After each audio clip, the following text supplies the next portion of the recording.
ये हमरा से पूछला था जे हरवासल केना कयल जाइत अछि तऽ वएह हम बता रहल छी।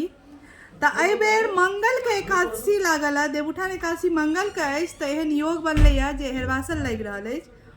और हरवासल कयल केना जाइत अछि ओहो बता रहल छी। तऽ कयल जाइत अछि जेना काल्हि दशमी अछि, 11, 12, 13 हरवासल अछि, तऽ काल्हि दशमी अछि, तऽ काल्हि लोक भोरेसँ जिनका मोन होइ छनि ओ चाय पानि पियो लै छथि, आ जिनका मोन नहीं होइ छै ओ नहीं पीबै छथि। तऽ काल्हि भोरसँ व्रत कऽ कऽ सूर्य अस्त होइसँ पहिले एकभुक्त कयल जाइत अछि।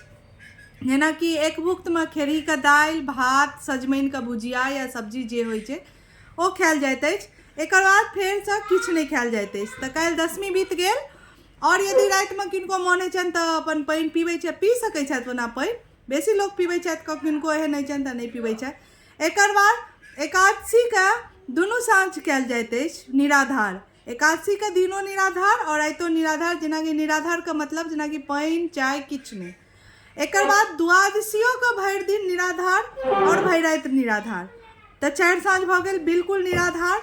एकर बाद त्रयोदशीके दिन भोरमे ब्राह्मण भोजन करेलाके बाद पारण कयल जाइत अछि। तऽ हरवासल तऽ हमरा अहिना बुझल अछि जे अहिना मनायल जाइत अछि। यदि अहाँ सबके कोनो और तरीकासँ मनायल जाइत अछि बुझल अछि तऽ जरूर बताएब। जय मिथिला।